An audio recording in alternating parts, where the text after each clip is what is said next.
여호수아 핵심 사항을 보겠습니다. 제목은 헬라어 구약 성경 70인역 제목인 예수 나우수 논의 아들 여호수아에서 유래했습니다. 저자는 여호수아입니다.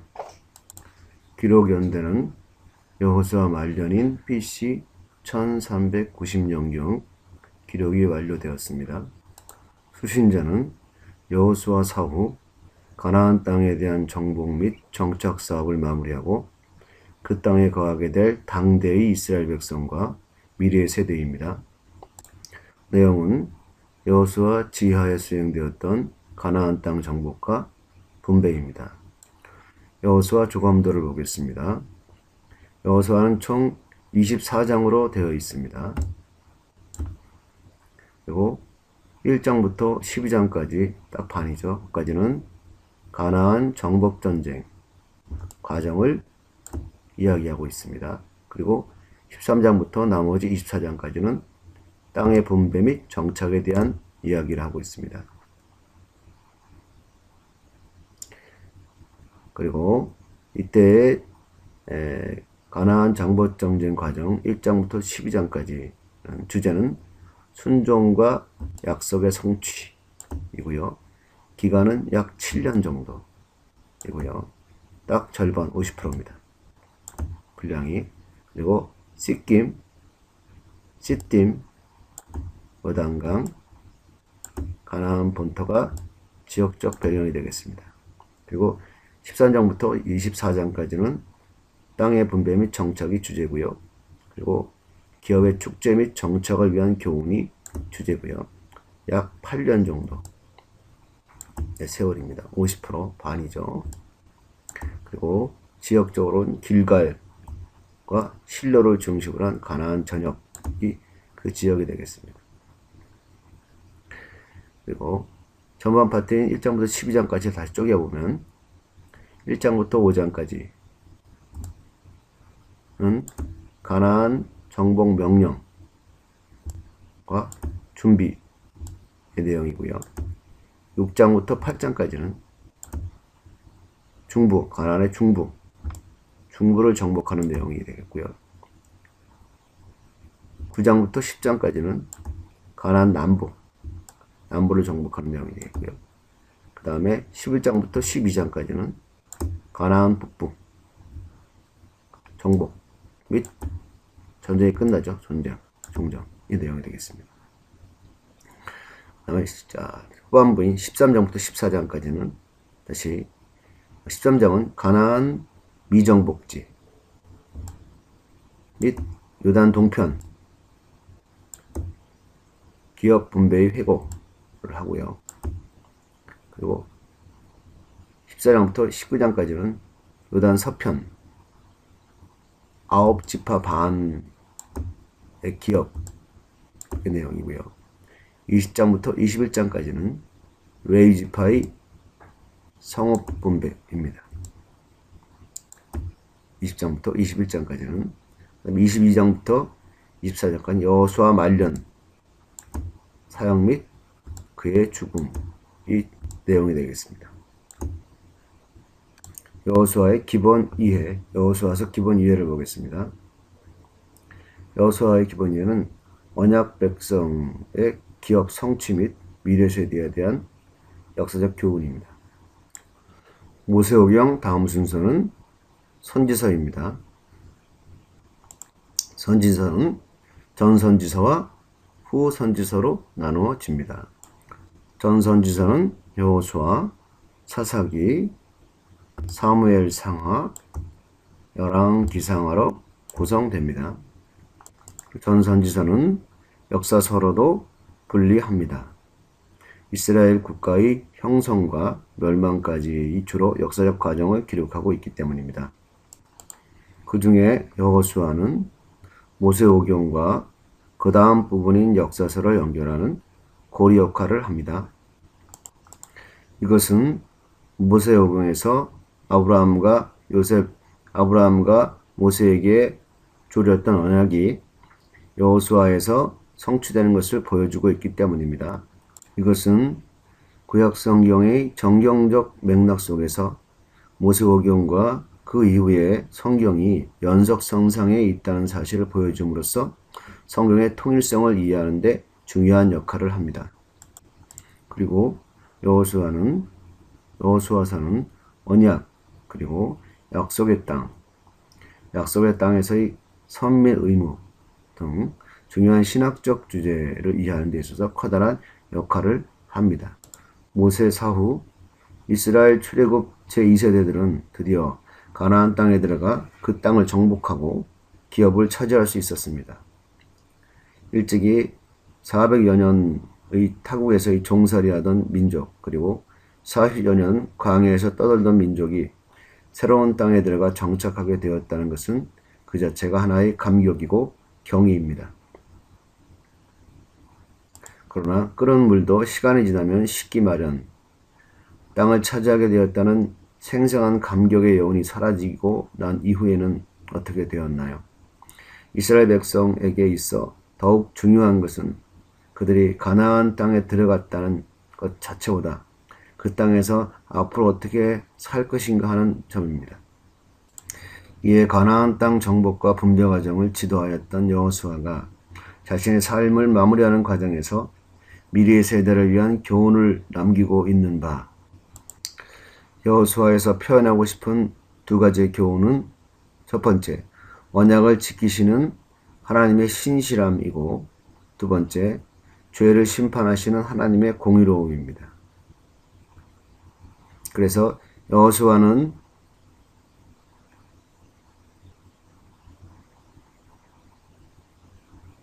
가나안 땅에 들어간 제2세대들을 위해서 하나님께서 언약을 지키시는 신실하신 분인과, 그리고 하나님께서 죄를 심판하시는 공의로운 분이심을 알게 하기 위한 주제가 바로 여호수아입니다.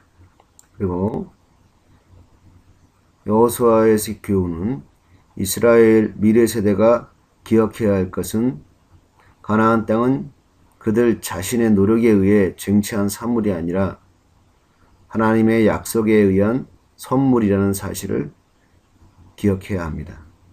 하나님은 일찍이 아브라함에게 가나안 땅을 그와 그의 후손의 기업으로 주겠다고 약속하셨습니다.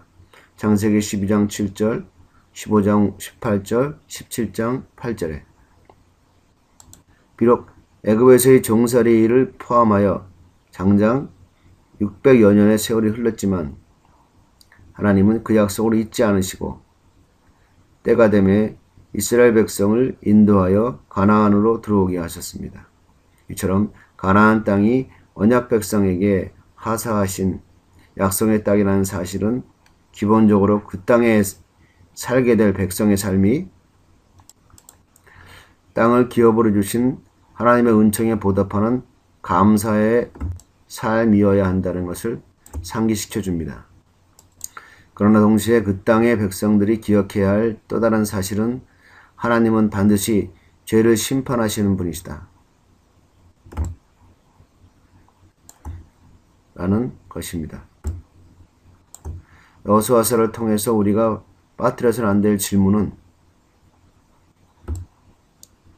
왜 하나님의 약속이 꼭 피해 전쟁을 통해서 실현되어야 하는가 하는 점입니다. 하나님께서 왜 가나안 족속들을 그토록 철저하게 진멸하도록 하셨을까? 원수까지도 사랑하라. 이러한 교훈을 받고 있는 신약의 성도의 입장에서 이 부분을 어떻게 이해해야 하는가? 만약 우리가 일방적으로 승리주의 관점에서만 여호수아서를 본다면 교훈의 커다란 한 축을 놓쳐버리게 됩니다. 하나님을 마치 자신이 좋아하는 백성에게 기회를 주기 위해 다른 백성들이 가지고 있는 것들을 이유 없이 빼앗고 죽이시는 분으로 오해해서는 안 되는 것입니다. 여호수아서는 언약 백성의 관점에서는 약속의 성취이지만 하나님의 공의의 관점에서는 죄에 대한 심판의 기록입니다. 가나안 백성이 당시 가장 타락한 형태의 다신주의, 성적 문란으로 죄악의 정도가 극에 달한 상태였습니다.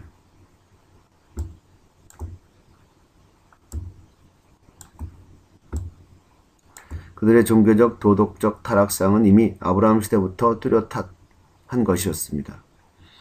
더욱이 지형적으로 가나안 땅은 고대 인류의 문명의 발상지인 메소포타미아와 애굽을 연결하는 교통의 요충지였습니다. 그들은 세계 문화를 쉽게 받아들일 수 있는 입장인 동시에 그들의 문화를 쉽게 세계로 퍼뜨릴 수 있는 위치에 있었습니다.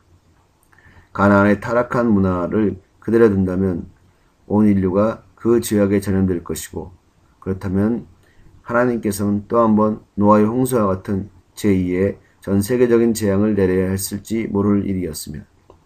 따라서 하나님은 악성 종을 도려내듯이 가나안 족속을 이 땅에서 도려내는 외과적 수술을 감행하신 것입니다. 이스라엘은 가나안 족속의 죄를 심판하시는 하나님의 도구로 사용된 것입니다. 그 땅을 오염시킨 가나안 족속을 심판하고 세계에 대한 제사장 나라 역할을 감당하기 위해 이스라엘을 택한 것입니다. 따라서 죄를 심판하시는 것은 언약 백성인 이스라엘에 대해서도 예외가 아니었습니다.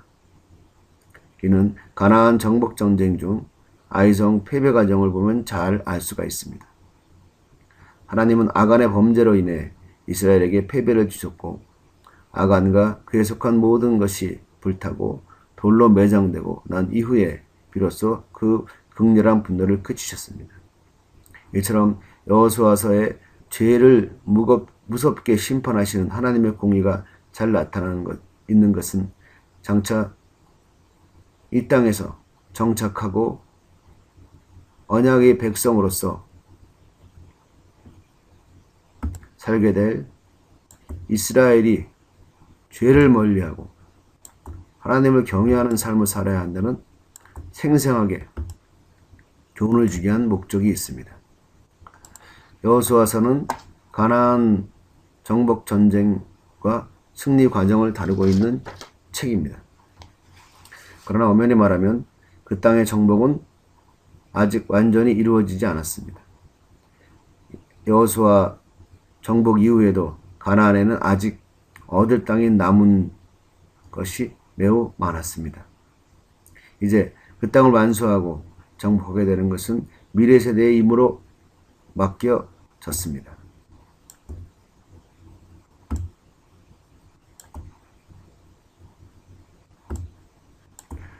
자기 세대에 맡겨진 임무를 충실히 끝낸 여호수아는 이제 미래 세대에게 바통을 넘겨주며 이 교훈의 책을 남깁니다.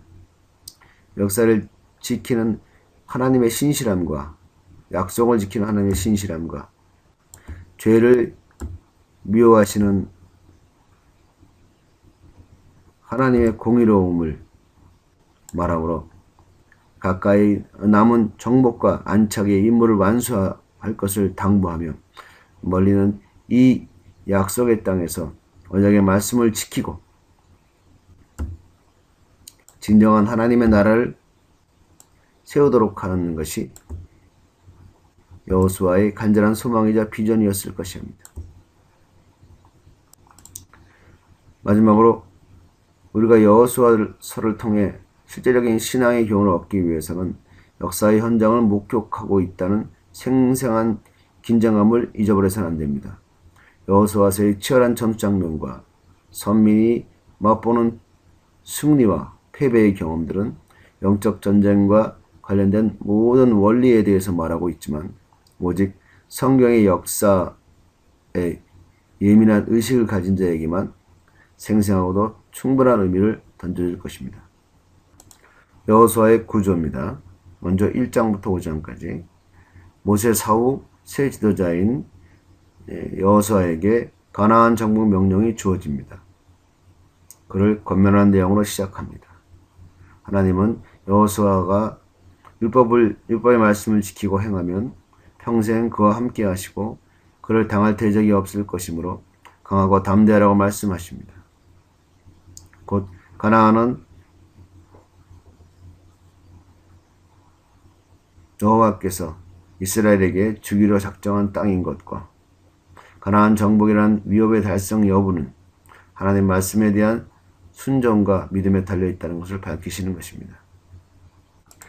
여리고 기생 라합의 고백과 출애굽 제1세대 정탐꾼들의 보고는 대조가 됩니다. 그리고 여호와의 기적, 이적에 의한 요단강 도하 사건 등은 모두 가나안 정쟁의 성공을 암시하고 있습니다. 또한 요단을 건너 이스라엘 백성이 길갈에서 할례를 행하고 가나안에서의 첫 유월절을 지킨 사건은 그들이 노예민의 수치를 버리고 이제 가나안 땅의 기업의 산물을 누리게 될 것이라는 희망을 역시 암시하고 있습니다. 특히 정복 전쟁이 시작되기 직전인 5장 마지막 부분에 여호수아의 군대 장관이 출연한 것은 그 전쟁이 여호와의 주도에 의한 여호와의 전쟁이라는 것을 밝혀줍니다. 즉 정복 준비 단락에 포함되어 있는 사건들은 각각 독립적인 신학적 의미를 지니고 있지만 여호수아 전체의 구조상 위치에서는 가나안 정복 전쟁에 대한 긍정적 전조를 의미하고 있습니다. 자, 이제 그 다음 6장에서 12장까지입니다. 6장에서 12장까지는 구체적인 정복 전쟁의 과정을 진술하고 있습니다. 이스라엘 가나안 정복 전쟁은 중부, 그리고 남부, 그리고 북부의 순으로 단계적으로 진행됩니다. 이스라엘은 제일 먼저 가나안 중부의 요새인 여리고를 하나님의 특별한 역사로 정복합니다. 이어 중부의 비교적 작은 성읍인 아이성을 공격합니다. 그런데 쉽게 승리를 얻을 것이라고 예상했던 아이성 전투에서 의외의 패배를 당하게 되고 이스라엘은 커다란 위기를 직면하게 됩니다. 이에 그 패배의 원인이 아간의 범죄인 것을 때문인 것을 알게 되고 그 문제를 해결한 후 이스라엘은 아이성을 재차 공격하게 되고 승리하게 됩니다. 여리고의 승리와 아이의 1차 공격 패배는 앞으로 펼쳐질 가나안 정복 전쟁의 성격을 규정합니다. 곧 이스라엘의 승리의 여부는 하나님께 대한 믿음과 선교에 달려있다 는 것입니다. 이어 이스라엘은 예루살렘 왕 아도니세덱을 중심으로 한 가나안 남부의 아모리 5 왕의 동맹군을 기본에서 격파하고 그 여세를 모아 가나안 남부의 주요 성읍을 정복해 나갑니다. 10장까지. 그리고 다시 길갈로 복귀해서 체제를 정비한 후 북상하여 하솔왕 아빈을 중심으로 하는 가나안 북부 연합군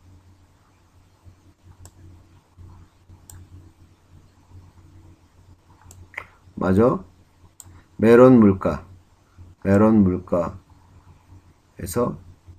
괴멸시킵니다. 가나안 주요 거점을 완전히 장악하게 됩니다. 11장. 이로써 이스라엘은 약 7년에 걸친 정복 전쟁을 마무리하고 그 땅을 분배하기 시작할 수 있게 됩니다. 몇 가지가 12장입니다. 다음 13장부터 21장까지. 여기는 여호수아와 제사장 엘르아살 그리고 각 지파의 족장들이 제비를 뽑아 요단 서편 땅을 이미 요단 동편에서 기업을 받은 2지파 반을 제외한 9지파 반에게 분배하는 내용을 다루고 있습니다. 그런데 하나님께서 아직 정복하지 못한 미정복지에 대한 분배를 여호수아에게 명하시는 내용이 가장 먼저 등장합니다. 13장 1절부터 7절까지. 이는 여호수아의 주도에 의해 가나안의 주요 거점을 장악되긴 했지만 가나안의 토착 세력이 완전히 소탕되지 않았다는 것을 보여줍니다. 이로써 약속의 땅의 완전 쟁취는 계속적인 믿음,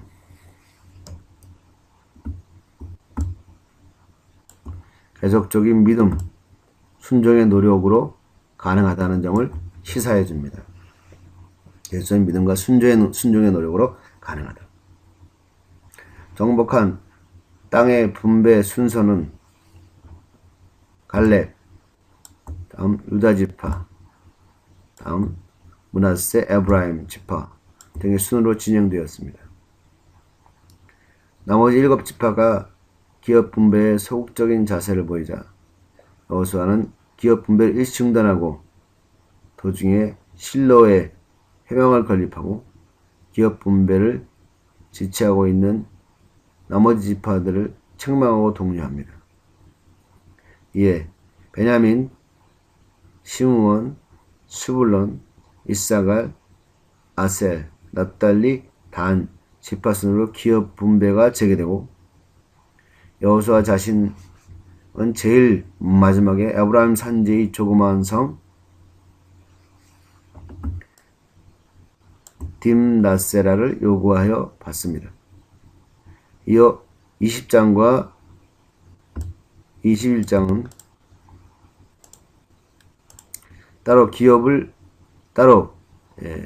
21장은 레위 지파, 기업이 없는 레위 지파에 의해 이스라엘 전 지파의 기업을 해서 모두 48개 성읍을 구분하여 그들이 거주지로 줌으로써 기업 분배가 완료됩니다.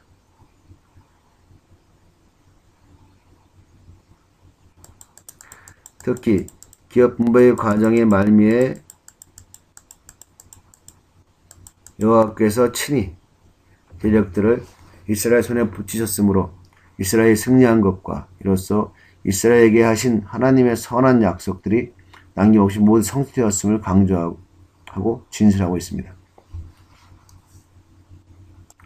그리고 첫 부분이 즉 1장부터 5장까지가 가나안 정복을 위한 준비 과정을 진술한 것이라면 마지막 부분인 22장부터 24장까지는 정복을 마무리하고 정착해야 할 미래 세대들을 준비시키는 위한 진술이라고 볼 수가 있습니다. 먼저 여호수아는 귀환하는 요단 동편 지파들에게 여호와의 율법을 행하며 여호와를 사랑하고 마음과 성품을 다하여 섬기라고 권면하고 있습니다. 그런데 이 권면의 내용은 이스라엘 지도자들에 대해 한 권면과 세겜에서 전 이스라엘 백성을 향하여 권면하는 내용과 기본적으로 일치합니다. 뿐만 아니라 이 권면의 내용은 여호수아 자신이 가나안 정복의 대업을 위임받을 때 여호와께로부터 받은 권면의 내용과도 일맥상통합니다. 결국 여호수아서는 가나안 정복 과정에서나 그 이후 미래 세대들이 남은 정복을 완수하고 평안히 정착하는 과정에서나 이스라엘의 성공과 축복의 여부는 이스라엘이 언약 백성으로서 오직 여호와의 율법을 성실히 행하고 그분만을 진정으로 섬기는 데에 달려있음을 말해주고 있는 것입니다.